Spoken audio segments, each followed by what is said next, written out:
Ito ang Presidential Broadcast Service. Radyo Pilipinas.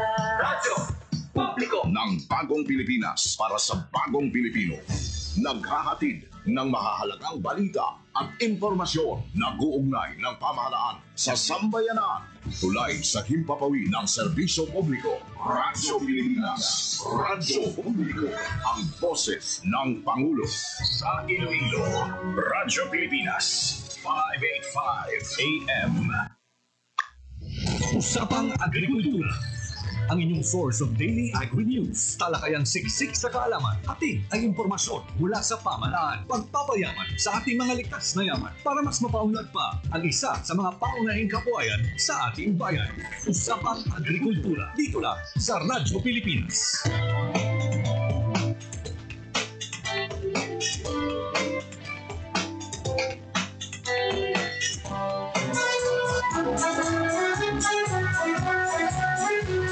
It is common among families, especially in the countryside, to own several hectares of land. Mostly were inherited from the older generation and passed to the later generations. However, as time passes by, only a few of the current generation would have an interest on the vast land they have inherited. When in the early years, the older people are into acquiring vast areas of land, the younger people today would rather work in a rented space to earn a living. This is the case of husband and wife Jose Roy Dipon, a seaman by profession, and attorney Emeline Arboleda Dipon, a former Capiz General and the founder of the Tree Huggers Movement Incorporated, who owned a few hectares of land but would eventually buy the portions owned by their immediate families. They were able to acquire a total of 20 hectares of land. The problem, however, most of these lands used to be sugarcane and corn plantations. These are lands with no existing trees and other vegetation, as required by the prior crops. Seeing the sorry state of the land, they decided to start planting it with fruit trees, and with the help of a friend who offered them seedlings of cacao trees under a pay-later scheme, they made the first step of what is now a plantation of more than 3,500 fruit-bearing cacao trees, covering at least 4 hectares of land, and the planting continues today. They have also started planting other fruit-bearing trees. As Jose would say, they planted the cacao trees without any prior knowledge on how to take care of the crop and how to manage it. During the pandemic, Jose decided to stay for good and get serious with farming and cacao planting. He attended several trainings about cacao management and value-adding products. This gave birth to the Dariagan Arboleda and Dipon, or Dad's Farm in Barangay Old Gia, Maayon, Capiz. He encouraged his immediate families, who also own lands, to plant cacao trees, and the farm workers in the farm are his relatives, giving them the opportunity to earn income without staying away from their families. It was not a smooth sailing experience, however. They were learning along the process of planting the trees up to its fruit-bearing trees. Typhoon Agaton back in April 2022 battered most of his cacao trees, which made Jose frustrated. It was in one of the trainings sponsored by the Department of Agriculture Western Visayas. Jose's passion reignited after one of the speakers told him to consider his losses as an investment. While they had started producing tablea back in 2015, Jose and Emeline decided to start producing chocolates in 2022 after he retired working overseas. Today, Ogia, the chocolate brand which got its name from their barangay, is seeing supply around Capiz and Iloilo. They have also brought their chocolates to Manila, especially during exhibits. Ang shield ko, gid lang ya ang nagtulod sa akon nga mag-gulpi untat sa pagka OFW, pagkasiman tungod sa pandemic. Doon nahadlok man ko nga at the time grabe gid ang infection sa all over the world. Nag-decide na lang gid ko nga maguntat kay tuod nakita ko naga-fruit na ang amon nga mga gintanom nga kakao ang matamat na dadamo. Dito na ko nagumpisa dayon nga ibalik namon ang tradisyon sang pag-ubra sang tableya. At the same time, dito na ko naga-research upod sa mga taga-DA to add value sa kakao. So dito nag-umpisa na ang paglantaw ko sa fine chocolates na bean to bar. Sa umpisa, ang bulig nga una ginhatag sa akon sa DA is encouragement. Tungod nga nakaumpisa na kami, gindugangan na nila ang amon nga mga knowledge sa pagtanong, sa pag-propagate pagid, kag ang isa pagid is may mga interventions na sila like mga seminars. Dito giko na appreciate ko gid ang mga seminars kay kadamo-damo gid ko natunan. Aside from that nga hindi gid ko ya nagdako sa uma, city boy ako ya. So wala gid ko idea. Ang DA lang gid ang nakahatag sa akon sang basic knowledge. Kaga dito man nagumpisa ang akon nga love sa pagpanguma, no? Hindi lang nga mambal naton nga doon napilitan lang, kundi nga nagustuhan ko gid kag nahiligan ko na ang pagpanguma. Tag ang DA, madamo na sila sang ginpangatag sa ako ng mga sa amon nga pag harvest ining mga tree namon, ang mga water impoundment namon ining mga drums, ang rotavators, greenhouse, ang technical support, kag ining may mga ginahatag sila nga mga abunuban. On the other hand, their production averages 1,000 bars a month. They are now producing 70% dark chocolate, milk chocolate, dark chocolate with nuts, milk chocolate with nuts, white chocolate with cacao nibs, and keto sugar-free chocolate. In the recently concluded Cacao Congress in Cebu City, Dad's Farm Chocolate placed third in the Philippine First Flavored Tableya Making category out of 25 MSMEs in Waterfront Hotel Cebu last July 29, 2024. He infused red mullet, or oven-cooked salmonete, and nipa syrup in his Tableya entry, proving that the chocolates produced in Capiz are now at par with the quality of other established producers across the country. Through the High Value Crops Development Program, or HVCPD, of the Department of Agriculture Western Visayas, Dad's Farm received additional farm support and implements.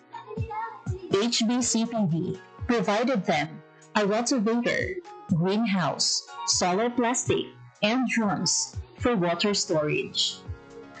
These, along with several training programs on cacao production and value adding, are in place as part of the continuing support of DA Western Visayas to the cacao farmers. The region produces around tons of cacao seeds every year. Its growth has helped propel the agricultural sector as one of the main economic drivers in Western Visayas. This is your Department of Agriculture, Western Visayas.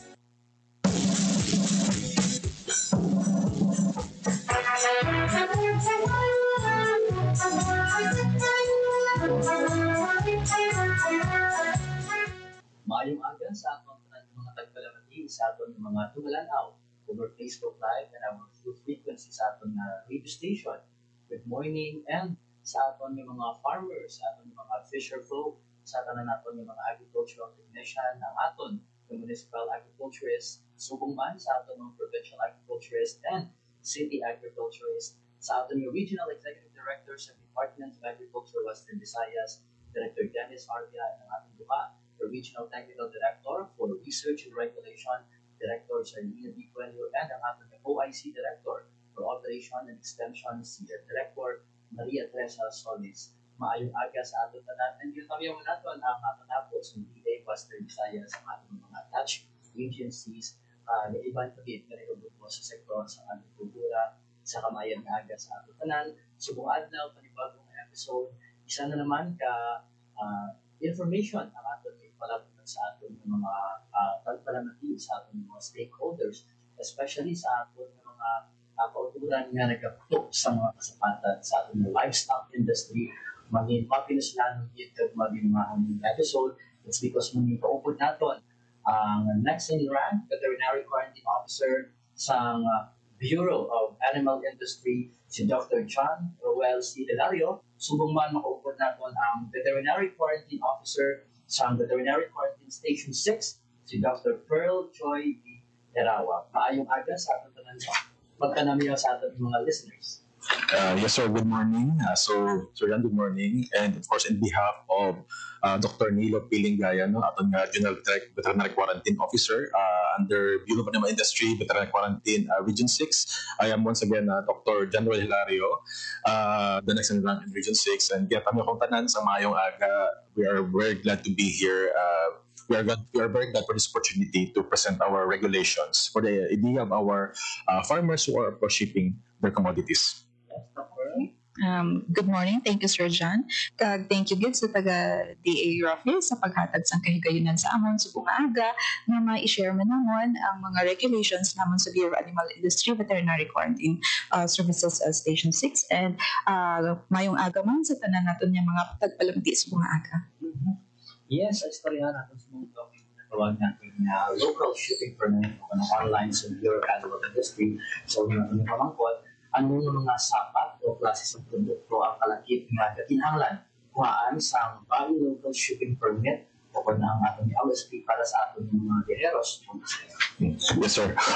Siguro sir, actually the commodities that sir covers ang atong issuance ng permit under Bureau of Animal Industry, medyo damo siya. But I think we'll categorize into 4 na lang gid para mas hapos matandaan sa itong tagpalamati. So number one, ating commodity number 1 will be live animals. If gadala ka sa mga buhi nga kasapatan, kinahanglan mo magkuha sang permit. Ikaduha, kung gadala ka sang ilang mga products, animal products, such as karne or such as itlog or gatas, kinahanglan magkuha sang permit na siya. Also ng mga meat products and meat commodities, kinahanglan magkuhaan sang permit. And lastly, of course, animal byproducts. Magkita animal byproducts, amo ni siya ang mga commodities or products from animals nga ginatong makaon, such as, for example, ilang mga skin, mga hide, o mga leather, ilang mga chicken dang abi, nga ginagamit sa buno. So those are the commodities na if you're planning to transport those commodities, kinahanglan din po kuhaan sa aming ang permit. Yes, and then next other question. Kung ano naman ang primary document o kung requirements, mga basic na kinahanglan na makuha sa LSP. Okay, sige. May ginatawag kita, sir, na DA Administrative Order number 5 series of 2019. Amo na siya, sir, ang guide namon kung mag-ship kita sa animal. So, una-una sa mga live animals natin, kung gabiyahe ka mo sa mga dogs and cats, mga kanding, mga baka, karabaw, importante, may ara kita mga veterinary health certificate kung nga kuha nila sa licensed veterinarian. Ikaduha, sa mga meat and meat products naton, importante, may ara sila nga dala nga certificate of product registration from the Food and Drug Authority, and then may ara sila LTO or license to operate from the FDA. Sa mga karne man, mga frozen meat man naton, importante, may ara sila dalang meat inspection certificate from the National Meat Inspection Services kung ina nga karne is local source or dili sa mga slaughterhouse na siya gintangkuha or sa local supermarket. And importante, kung international man niya, halin ang karne, importante may ara sila nila nga certificate of meat inspection from the National Meat Inspection Services. However, sa mga meat naton, same lang na sila, CPR, tag LTO from the FDA. And then, kapag ang client naton may dala nga for pasalubong day nga less than 10 kilogram na for consumption nila nga mga karne, importante may ara sila dala lang nga official receipt so kung di nila ginbakal ang cooked meat nga ina. And you mentioned kay ginagawa ang online system, no? Ano naman ang ating proseso sa online submission sa mga dokumento sa BAI online system? Kaya sang una abi manual ang issuance natin sa local shipping permit. Si client makadto sa office namon dalon ang iyang mga requirements issuehan namon sa local shipping permit. Sa subong bago na ang atong proseso may ginatawag na kita nga online local shipping permit issuance system. Sa sino mapaagi hindi na magkadto si client sa opisina namon as long as may ara siya requirement ang secure maski diin man siya kag may ara siya internet connection makakuha gid siya maka-apply gid siya online. So may duha kita ka process ano na ang account registration ang una nila nga step. So first step na importante may ara lang sila active email address and password. So malagin lang sila sa ndqsd.bai.gov.ph, i-fill in lang nila ang mga basic information kag i-send. Ang next step sina is ma-send na si BAI for account confirmation. So i-check ni client ang ila inbox sa ila email or sa spam nila, dira na ang ma-click ang confirmation maging padala ni BAI. So once confirmed ng imo username and password, ang third step sina is ang application process. So kadto kagihapon sa nbqsd.bai.gov.ph, i-login mo ang imo active email account na gin-register kagina kag ang imo password, and then i-fill up natin ang mga basic information naton kag ang mga shipping details naton. After sina i-attach natin ang mga requirements na ginapangayo sa DAA 05. And then after sina is isend the dye naton. So from there, mabato na sa system naman and kami sa BAI ang ma-review and ma-approve na dahil sa local shipping permit nila. And speaking of approved doc, no, ano naman ang criteria sa pag-approve o pag-deny sa BAI 6 application system? Kung sa pag-approve sa aton shipping permit, importante, compliant lang sila sa DAA 05 na ginapangayo ang mga requirements.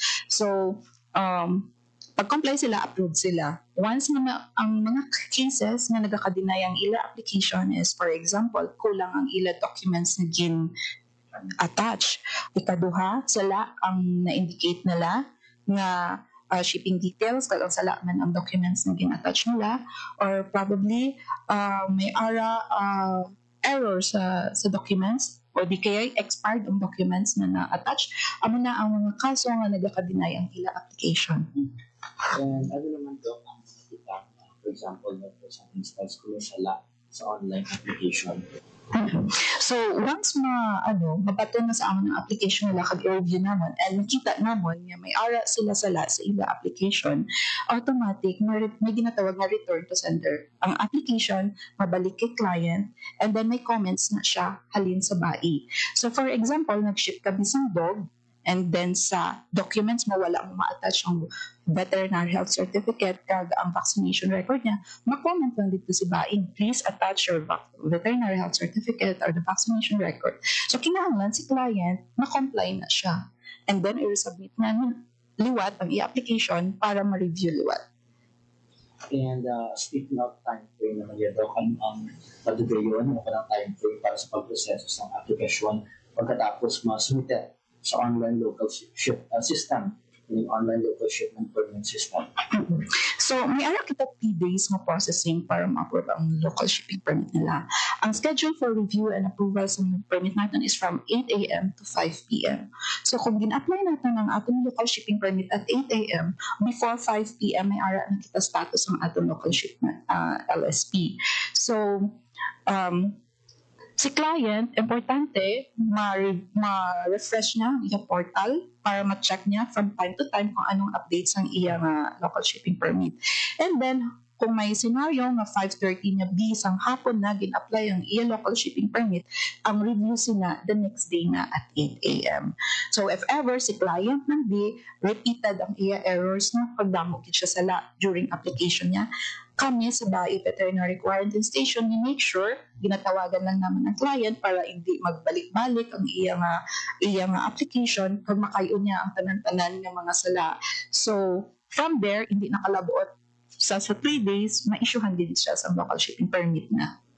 At sa ato yung tagpalang paano naman sila makakuha sa permit number o reference code na ditiin nila dito sa point o nila.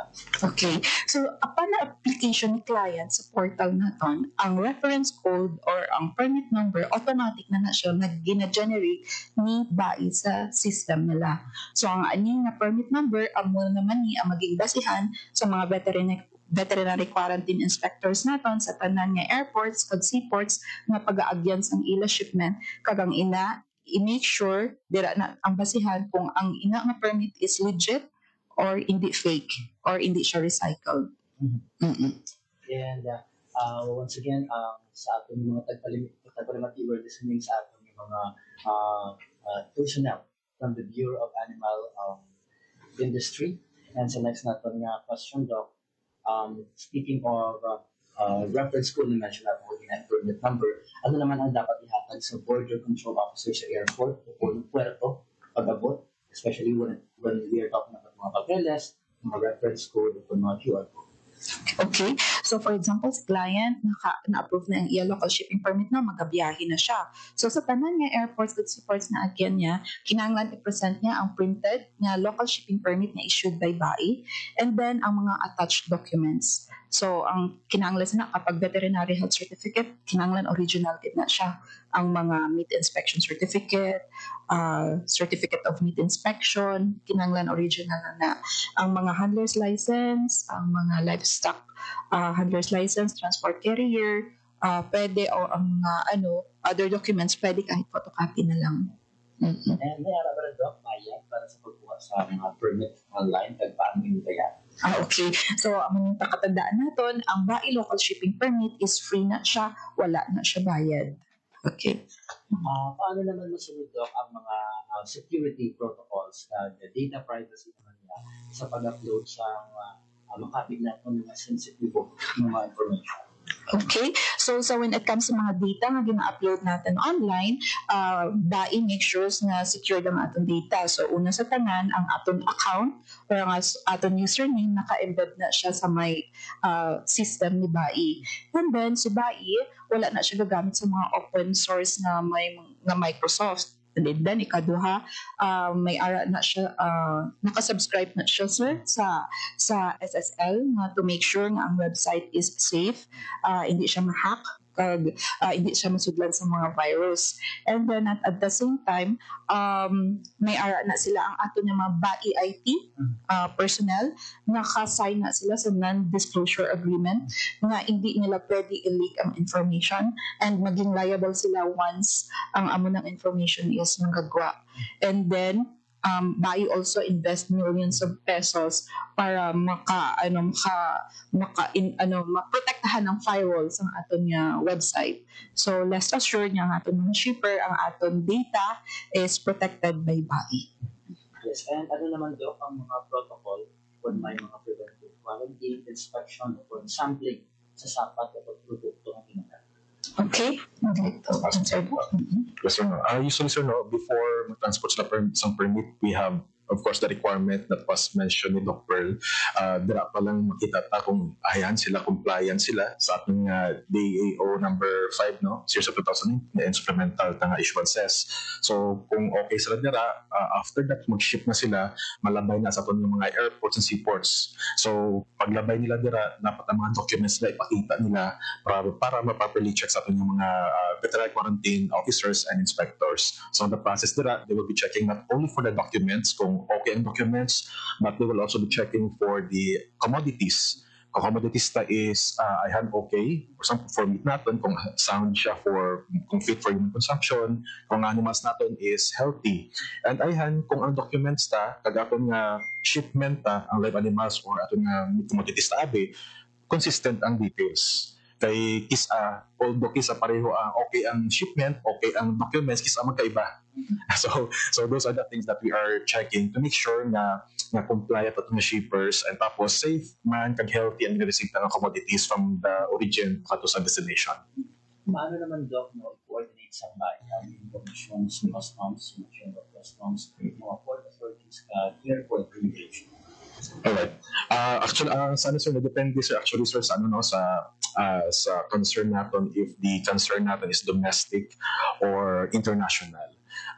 So it depends kung which entity are we going to coordinate. But of course, no, ating coordination with them are actually regular man na siya. We have orientation, we have reorientation, we actually update them regularly kung may ang mga bago na update sa ating regulation ta.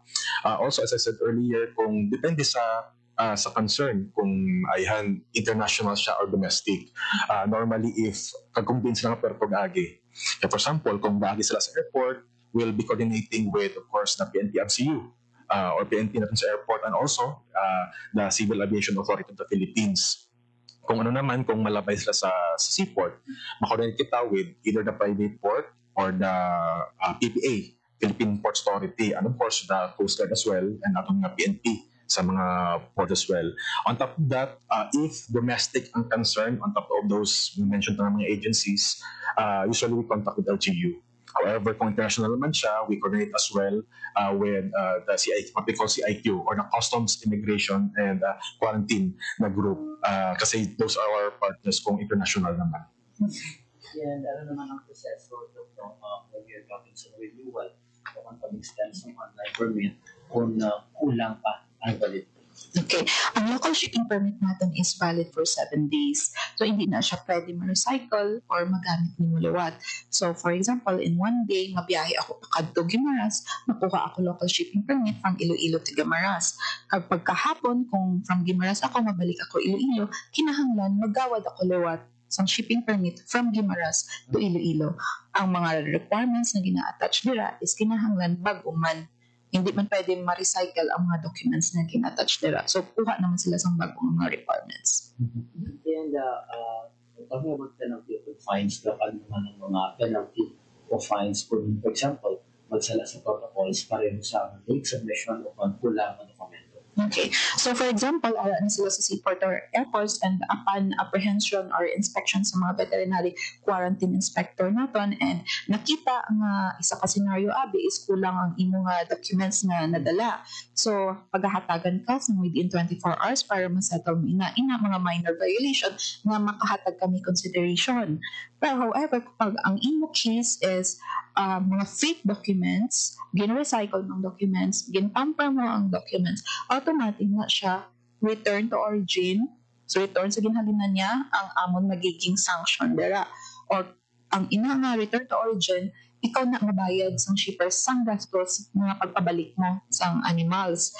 Pero, kung hindi ka magsugot, hindi ka magbayad, di automatic kami nga veterinary quarantine officer i-confiscate na namon kag i-dispose ang animals or products na na-apprehend namon.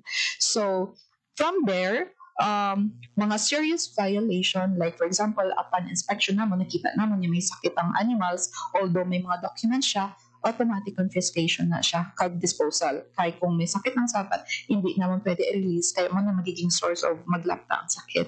And at the same time, kung ang mga karne, upon inspection natin, medyo mag-green na or medyo may molds na or hindi na, nagbaho na, automatic confiscation and disposal ang among magiging sanction dera.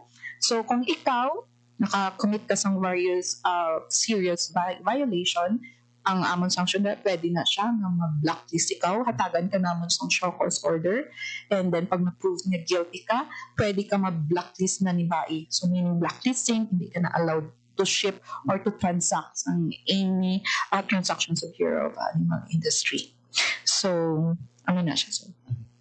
Yes, once again sa ating mga listeners, online, sa ating viewers sa Facebook natin, there you have it ang ating bisita subong from the Bureau of Animal Industry, si Dr. Rujan Noel Solidario, ang Nesting Rank Veterinary Quarantine Officer sa Veterinary Quarantine Station 6, dito Western Visayas, Sumbungan si Dr. Pearl Joy Grawa, Veterinary Quarantine Officer, Veterinary Quarantine Station 6. Alasin na lang mga Doc, no? Panagyan o kung mga advisory na lang sa ato ng mga tagpalamati. Yes, sir. Once again, thank you so much, sir, for this opportunity. And on behalf of Dr. Nilo Pilingaya, we would like to thank DA Rafis, and there, of course, Sir James, and also our Red, Sir Dennis Arpia, for having this opportunity to, of course, once again broadcast and update everyone sa amon regulation namon as far as live animals and animal products is concerned. So, madaming salamat for this opportunity, and hope we will be aware and also will be able to be compliant lang sa regulation to avoid those violations mentioned earlier by Dr. Pearl. Okay, sige. Okay, thank you gid sa tanya pagpalamati subong nga aga. Kung may araw pa kamo dugang pamangkutanon, open gid ang amon nga Facebook account. Pwede nyo siya i-follow kag i-like, Veterinary Quarantine Services Western Visayas. So may messenger dira, pwede nyo gid ma-PM ang inyong mga questions. Once again, sa aton mga tagpalamati sa aton tanan nga nag-update sa sektor sa agrikultura, madaming salamat. Sa sunod ng episode, panibago na naman ang ating mga bisita. Maging-open natin ang pila ka mga personnel sa National Meat Inspection Service. Gani bantayan natin sa ating mga sunod ng episode sa ating mga programa.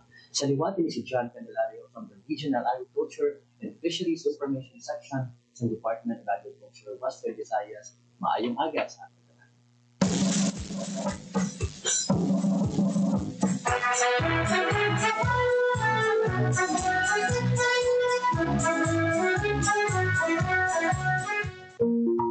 There was a time when calamansi ruled the orchards of Guimaras.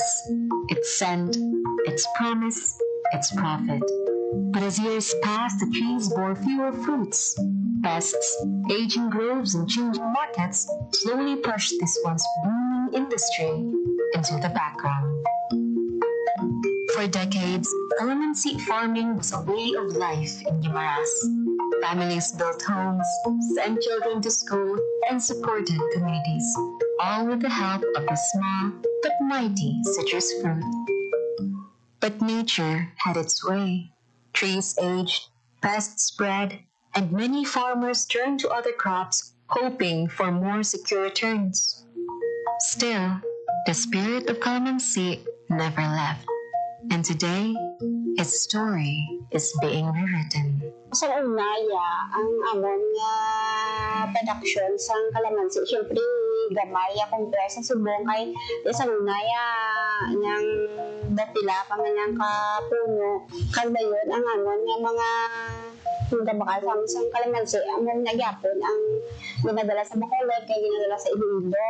Dayon nakita man namin nga daw nag-amat-amat ni siya namin ang income tungod nga daw damo naman ang nakabakal kag tungod nga damo naman sa mga production sang kalamansi diri sa Guimaras. Ti amo na nga mga processing nga production ti amo na nga daw na-expand kami na sang amon nga nga tanong kag nakita man amon nga namin man ang income during sang peak season tapos damo man ang nagabakal di amo na nga maka-income man kami kag mabawi man ang amon mga gasto sa abono kag sa patanom namon. Ang calamansi grower almost na 7 years starting until now. Ang pagkakalamansi ay kailangan hands-on tiyaga tapos dedication sa pagkakalamansi. Tapos sa una ang kalamansi sa mga seasonal lang sila compare now. Kailangan may technology nga bago nga technique nga mapabunga mo sa off-season. To bring calamansi farming back to life, the Department of Agriculture, through the Provincial Office for Agricultural Services or POAS, stepped in with more than just seedlings. They brought technical know-how, a roadmap for recovery, and a renewed sense of purpose. From providing quality planting materials to hands-on training in pest management and tree rehabilitation, POAS help transform struggling orchards into thriving farms once again.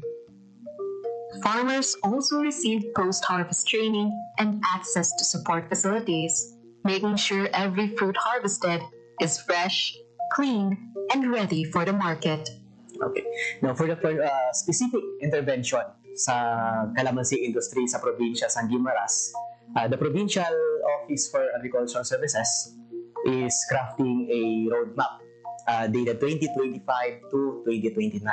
Now, this roadmap will give the direction sa aton calamansi industry sa probinsya by identifying the challenges and what would be the specific intervention would become up. So we conduct focus group discussion with the calamansi growers para nga sa ila mismo magahalin kung ano ba ang problema, ano ang ugat sang problema nila, kag amo na siya ang hatagan sang solusyon sang probinsya sang Guimaras. But no intervention works without the hands and hearts of farmers. They are the real drivers of revival. Working together through cooperatives, they embraced better practices. Their dedication is now bearing fruit. Si GBMPC nakabuligid sa calamansi farmers ang Guimaras paagi sa pag-extend sa loan para nga ma-avail sa mga members sa maintenance sa ilang mga calamansi plantation kag mahatagan man sila access sa market na kung sa diin may kita weekly nga cluster scheduling para sa baligya sang ilang mga fresh calamansi sa kay GBMPC. Today, Guimaras farmers are doing more than just selling fresh calamansi. They're creating value. Juices, concentrates, and a variety of delicious delicacies are now part of their product lines. With support and training, they've reached pasalubong centers, groceries, and even online stores. Farming has become agribusiness. Ako isa ka calamansi processor sa Barangay Rizal, Hordan, Guimaras. Ang akong association, sa Guimaras Herbal Growers Association, kag Poblacion Farmers Association sa Hordan. Mga supplies ng calamansi ginakuha ko sa among mga members na nag-produce sa mga calamansi growers. Inspired gid sa akon sa pag-produce ng calamansi, pag-process ng calamansi juice. Amo ang pagbulig sa akon mga member farmers nga pag mag-oversupply ang calamansi, hindi sila madunutan kag hindi makadto sa wastage ang ilang mga product. And along the way, nakita ko ang needs ng kabataan nga kinahanglan ma-avoid nila ang mga sodas. So nag-decide ako nga mag-supply sa central school, sa mga elementary school children. And nakabulig man, more or less nakabulig man sa akong income. Aside nga ang kabataan, makainom sang healthy drinks. But revival is just the beginning. To keep the momentum, the Department of Agriculture and POAS continues to lead the way, helping farmers integrate calamansi into diversified farms, improving nursery operations, and strengthening market access. It's a long-term vision of sustainability, where tradition meets innovation and every orchard becomes a livelihood for generations. So, in terms of the challenges in the low yield production in calamansi industry in the province, the provincial government procured a farm production inputs like the organic and inorganic fertilizer. So, pag ma-identify na namon si farmer, we're going to go mag-visit sa ilang farm, i-assess namon kung ano ang really nga needs nila. Tapos dira kami maghatag sa amon nga specific nga intervention based on the actual scenario sa ilang farm.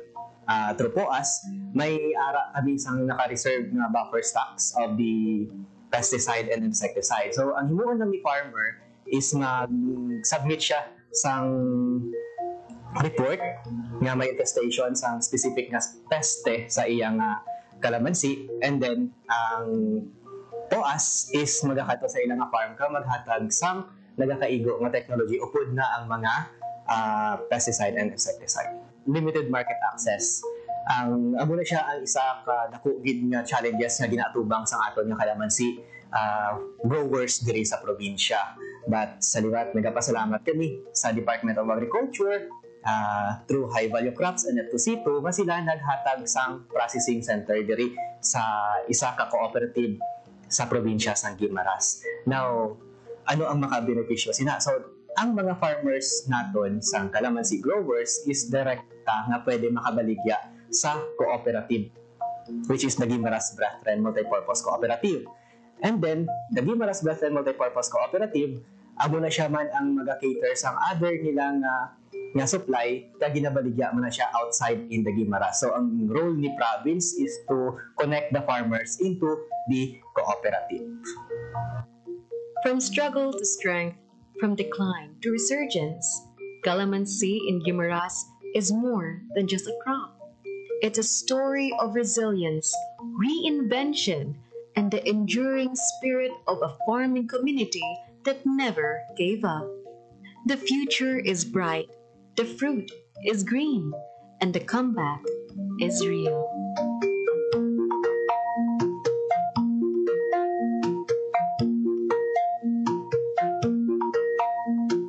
Development. So now there's an integration not only on the agriculture part but also the environment. So that's really one thing when I look at the SLRMA project.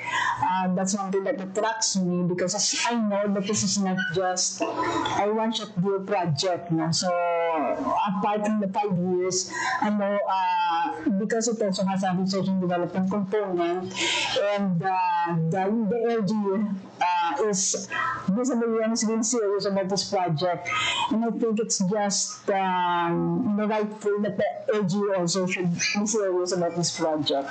And the third objective is to determine the adoption of soil and water conservation technologies, its benefits to farmers, and environmental impact. So these three are actually embedded in the entire implementation of the project. One thing good about SLRMA, BSWM created a technical and monitoring team to expedite the processes involved in project implementation. So the monitoring team not only conducts monitoring but also provides technical assistance. So every month from the national office, the BSWM team composed of 4 people of different expertise come down to the LGU, go around the project areas, provide the technical support, interact with us, also with the farmers. So that's one good practice of this project. Nakakuha ng pondo na umaabot sa 12 million pesos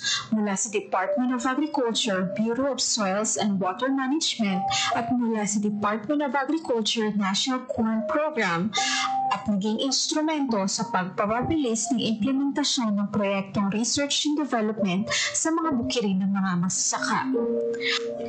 Sa unang taon ng implementasyon, mayroong 13 magsasaka na nakipagtulungan na may kabuuang 20 ektarya ng lupa mula sa barangay Agkokok. Sa dulo ng taon, lubawag ito sa parehong barangay nang madagdagan pa ng 23 magsasakang nakipagtulungan na may kabuuang 21 ektarya. Kabuuang 41 ektarya para sa barangay Agkokok lamang. Yung bago po dumating yung CRM dito, sa amin dito, nagmamais na kami dati bago dumating yung project. Kaso lang, yun lang talaga, makikita mo sa mga area namin, mais lang talaga, lahat. Wala ka nang ibang makikita sa area.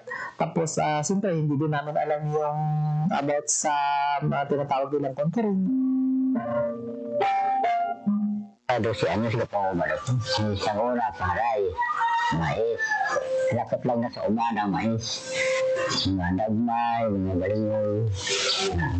Ang panawagan mo sa nagkapunso daw mga ayot bulig ba kanda. Kung mo dahil nagganto ko mo kanda. Kaya benepisyo na kung makatugdokto doon. Kung mo dahil bulig na sa buhay namin. Kaya kung mga rinig pa sa daya, kaya mo pinigaan ko. Training na ako ko nito sa mga art ko. Hindi yan mo ito hindi lang makita mo mula yung mga tanong iba to yaga. No, sundon ni mo ito, kita mo. Ito lapad-lapad mga tanong ito sa akin. Amo daga niya pala ito ng Santos na tandaan ko doon mga ginagturan namin ito na makabuligid ka mo ito mga tanong nanda. Kaya gusto ko is-good na anda mo. Ang plasada sa video karon. So, lain gaway, sano ka. Bumbuligan kami sa pagtulog ba? Kaya na, mga tanong, mga saging, mga kukulangan dyan. Tulo ka rin, may mga prutas yung tanong, mga pinya, mga saging doon, maridan doon saging. So, nag-aamwad mo isipan mo, mga tanongan, naglugang. Nakikita mo ba na ang ining kinaalam na gintudlo sa inyo sa karon makabulig ini siya o hindi ini siya makabulig sa mga para sa inyo? Makabulig makabulig.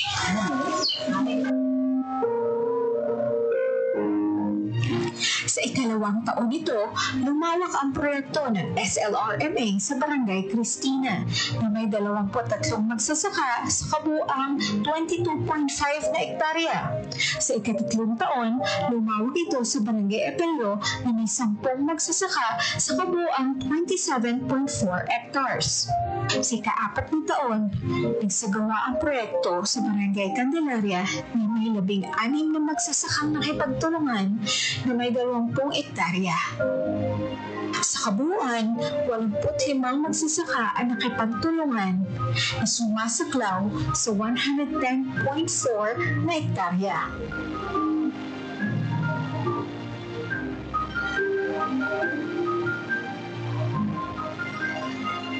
Ako naging OFW, naisip ko, wala mo sa Manila, wala kang area nga dako. So, ang naisip ko, magtanon. Kaya wala mo, dito, ginabakal ang tanan mo. Kaya nagtanuman ko, galing to, syempre, ang tanan ko, gulay na sang tanan, sang barangay. Ito yung naisip ko na magbalik sa area ko para at least sa area ko, gusto ako kung tanan kung doon ko gusto. Ang nagpursige ako, after ko mag-OFW, nabalik gid ako sa area ko. Ang na kahit pa paano, nakapundal ako sa concrete na balay, at least natapos ko na akong balay dito sa Manila. Mga ilang taon na may nakapag-open sa akin sa about sa SLRMA.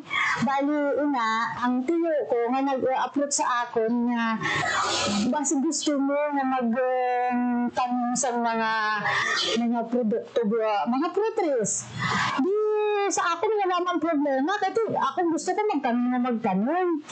Di nabatan ko ang project sa SLRMA until wala na 1 year.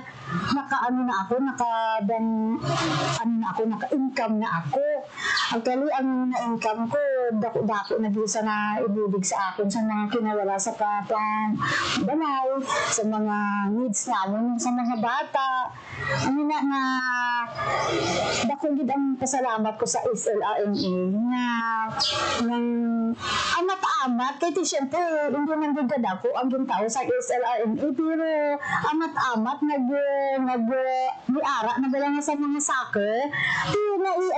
I-expand namon hasta nga until sabihin hindi pa naman naubos ang 10 hectares nga na, pero amat-amat lang kahit siyempre kung din lang tong soccer, lang to ang ginadugang namin sa area naman para namin naubos namin tong 10 hectares. Bakit hindi sa nabulig sa akon sa mga training, sa mga contouring, sa mga about sa mga eco na farming. Bakit gid actually sa processing sa among mga seminar, nakaano kami sa processing sa mga prutas, about sa paghimo sa chocolate, from cacao fruits, saging to banana chips, tapos sa kalamansi to juice. Dako gid sa naibulig kay akala gina-adapt ko kag ginahimo ko gid para sa mga bata. Dako na bulig. Ang sa isa lang nga na tudlo din sa akon about sa contouring, kung gaano kalayo, kung paano magtanim, kung paano mo maalagaan ng isang puno like banana. Dako gid na naibulig sa akon kung saan mo kuwao ng soccer, saan gaano kadako, kag pila ka bulan ang na sang saging. Dako gidaya kaya nga gusto ko kung may pagkakataon na gusto ko ibulig ko sa iba ang kaalaman ko nga.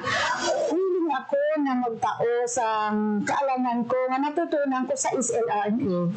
Dapat ko na niyang gintudlo sa inyo. Dapat hindi mo na nga sa isip lang, isa puso mo dapat para na sa ulihi i-apply mo sa inyo nga pangabuhi nga kung ano yung natutunan mo sa gintudlo sa SLRNA. Ang contouring ay isang matagal ng epektibong pamamaraan sa pagsasaka.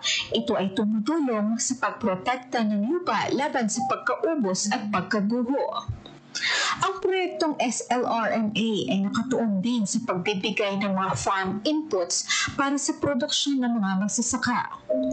Layunin ng proyekto na itaas ang kalagayan ng ekonomiya ng munisipalidad, bawasan ang pagkadepende sa monocropping at itaguyod ang pangangalaga ng kalikasan sa mga magsasaka ng tapas kapis. Sa unang taon kasi, syempre medyo dagdag sa konting oras, trabaho kasi gumagawa ka ng content, paninibago sa pag-farm kasi may contour na, tsaka may konting diferensya na sa kinikita mo sa pag-mamais po. Mga 1 year may konting diferensya na po. Ang pagbabago sa mga siguro nakikita ko sa pangalawang taon na. Ang una kong inani sa kunto ko is pineapple. Pineapple kasi ang nakita ko doon, malaking bagay po na sa pineapple ko nakapag po ako ng 15,000. Sunod nun, sa banana, medyo lumaki medyo may ka-diferensya konti sa mais, pero pagdating naman sa banana, nabawi po yun. Parang, kumbaga, another income po. Malaki. So, first na, ko po, nasa 10,000 po yun. Marami na rin kami mga trainings na So, ang naitulong nun sa akin, sa training, mga trainings, kung paano mag-manage ng farm, tsaka hindi mo sabihin na ang dahil doon sa project, tsaka tulong ng gobyerno, mahirap sabihin na wala kang proof. Malaki siguro, tsaka sabihin ko sa iyo na ma'am na ang naitulong ng project sa akin mula sa simula hanggang sa ngayon project namin. Yun na po, yung bahay ko na yan, nakapagpatayo. Malaking itulog sa akin ng project nan kasi siyempre kung ibase mo lang sa pagsasaka tsaka sa income ng teacher, hindi ka makapagpatayo ng ganyan kalaking bahay. Upang higit pang itaguyod ang inisyatibong ito, nakipagtulungan ang tapas sa iba't ibang tanggapan, kabilang nga ang Municipal Disaster Risk Reduction and Management Office, Municipal Environment and Natural Resources, Municipal Social and Welfare Development Office, at ang LGU Gender and Development Office. Grateful gud kami diri nga nag-abot ang project sa amat-amat, ma'am, nakabulig sa ilang pangabuhi. Makita na namon subong ang ilang sitwasyon sa amat-amat, ilang balay nag-aarasinso. Kay gabis man kami, ma'am, sa testimony sang amon nga farmer mo, kay kada isa gina-interview namon. Nag-visit gina namon sila, ma'am, ako weekly. Ang amon niya nga BSWM monthly. So makita gyud namon, ma'am, ang improvements ang amon nga mga ka-operator. Isa sa mga mahalagang resulta ng proyekto ay ang pangpapaunlad ng bayanihan spirit sa mga magsasakang nakipagtulungan. Well, first of all, ako nagpapasalamat sa attached agency ng Department of Agriculture, which is yung Bureau of Soil Water Management. And they've been here for almost about 5 years. They're coming back and forth. And they everyone, and I've been telling them to help our farmers. And after so many times of introduction nito at saka dissemination of information sa kanila, nakita nila na dapat itong tingnan kung talagang bagay sa kanila. And now, the fruits, after 5 years, nakita nila na maganda pala itong ibinunga nitong contouring na ito, at lahat halos ng mga farmers doon sa Kukupay gumaan ang kanilang kabuhayan, kumita sila, and din yung iba nakabili na ng mga motorsiklo, nakapagpagawa ng bahay because yung idinulot ng kabutihan na ito sa mga muna.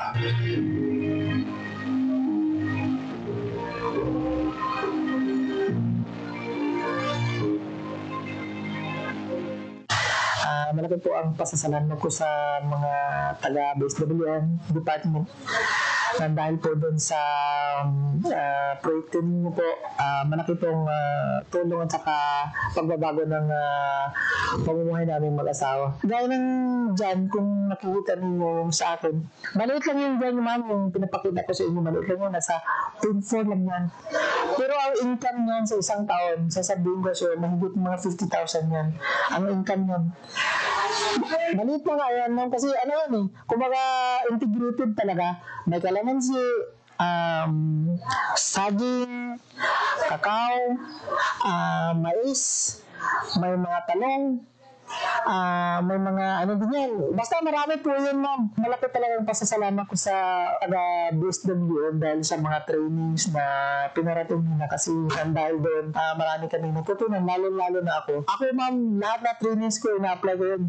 Lalo yung mga pumupunta kami sa ibang lugar para lang mag-observe. Makita yung mga kung anong klase ang pagiging farmer doon sa isang pagsasaka doon sa ibang lugar. Ay na-absorb ko yun tapos ina-apply ko sa sarili ko. Kaya nga sabi ko din may pangarap din ako na sana gusto ko rin sa lahat na farmer sundin at gagawain yung project ng Sheila Rene, lalo na dito sa akin. Pag ganito, kahit konting area lang, kahit hindi umabot ng 1 hektar, sigurado ako pag ganito ang gagawin ng isang farmer sa farm nila, sigurado ako malaking naitulong nun sa hanap buhay talaga. Ang bayan ng Tapas ay patungo na sa pagiging isang bayan na kilala sa produksyon ng organikong agrikultura, isang positibong hakbang patungo sa sustainable at environmentally friendly na pamamaraan ng pagsasaka. And from day one ako po, sabi ko, let's organize yung Barangay Farmers Association sa 58 barangays. Yan kagad ang inuna ko. Now, let's organize that because that is the key important for us to give them the complete and reliable information about what is needed sa kanilang lupa. Madalas kami nakikipag-meeting, pinakausap ko itong mga farmers at ako nagpapasalamat din sa mga ayudang itinutulong sa amin ng Department of Agriculture. Okay? At ito ay isa ring paraan na makatulong din sa kanila. But sometimes, sabi ko nga, if it's possible na yung tulong na ibinababa sa amin dito, pinakamaganda niyan kung mag-uusap-usap muna tayo rito at malaman kung ano ba talaga ang kinakailangan namin dito. And sinasabi ko ito dahil mahal ko talaga ang mga farmers. Okay? Ito ang kabuhayan namin dito sa munisipalidad ng Tapas. Halos lahat dito ang alam na hanap buhay ay ang pagtatanim Okay, at dito ko binubuhos ang aking nalalaman at pasalamat ako at nandiyan yung aking mga empleyado na sa Department of Agriculture na hindi sumusurrender in spite of the fact na yung terrain namin dito ay napakahirap. The weather is another one. Unpredictable ang weather dito. And yet, nakikita niyo naman siguro ang resulta na from nothing, we were able to develop something. Okay? And hindi kami titigil hanggang dyan lang ang maabot nila. Sabi ko nga from the start, gusto ko itong maging modelo na maging self-reliant, masustain nila lahat ang aming ginagawa dito at kung pwede, ay kami ang magpakain sa buong Pilipinas, which kung kakayanin, ay talagang hindi naman imposible ito dahil sa laki at lawak ng aming lupa. Hindi lamang binago ng proyektong SLRMA ang mga praktikal na pagsasaka, kundi pati na rin ang mga buhay ng mga nagsasaka sa tapas. Nagbukas ng landas patungo sa mas maliwanag at mas matibay na hinaharap. Habang tinitingnan natin ang hinaharap, tumayo ang tapas bilang patunay kung ano ang maaaring maabot sa pamamagitan ng pagtutulungan, dedikasyon at pagtitiwala sa mga kalikasan na pag-unlad.